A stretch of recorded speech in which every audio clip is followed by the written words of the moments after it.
Hey, church family. I put on my St. Augustine basketball shirt today, and so I figured to go to the St. Augustine room and shoot a few hoops. I wanted to check in. I didn't realize that my last video to you was before Holy Week. If you're wondering why I'm so winded, well, I ran about 5 miles before you saw what you just saw, so okay, actually, I didn't run 5 miles. I'm winded from what you just saw. But you know what? I just want to say something about, I came across an article. It was entitled, Good Mental Health in Times of Isolation. If you think about it, this is a time of separation, sheltering in place, social separation.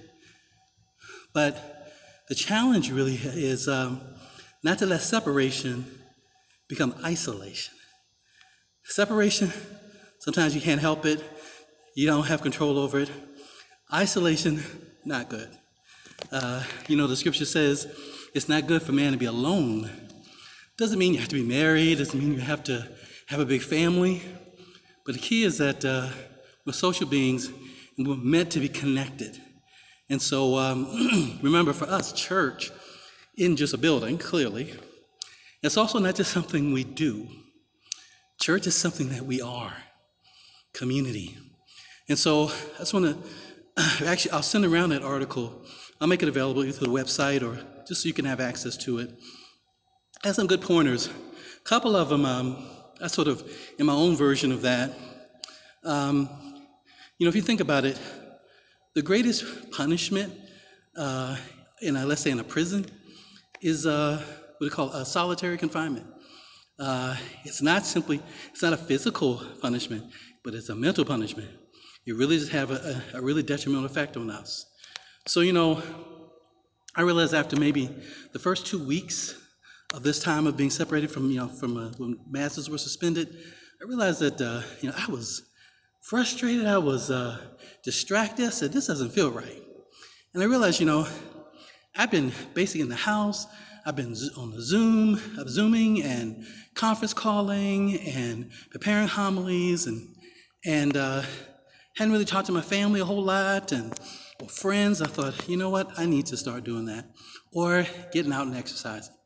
I talk to you all the time about exercising your faith. But pray, read the scriptures, connect to our Bible study. Really important, so important. But you know what? You also need to exercise your body. Because we often profoundly underestimate the connection between emotion and motion. Sometimes people say, I'm just in a bad state. I'm just in a bad way, in a bad state. It's like, well, if you're not in a good state, move to another state. Literally, movement. People who are, let's say if they've been furloughed and it's like, I don't have something to do, I get you sleep in. It's like, you know what, get up, move. Try to have a schedule for yourself. I found, I wasn't having mass at 8:15 in the morning anymore. It's like, well, sleep in. But you know what, now I'm not doing that. I'm actually getting up, going to the chapel, doing my holy hour, just like I did before. And you know what, it's such a blessing. So creating a routine.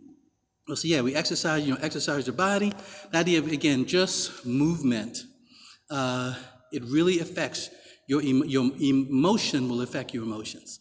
Get out the house, if you can, just to walk, but to do something, change the space. I walked just a few feet from the rectory to the gymnasium, and it really makes a difference, just doing laps, walking around for maybe do 30 laps and shoot a little bit of hoops, but just when the time I go back, it really does make a difference. I want to encourage you to do that.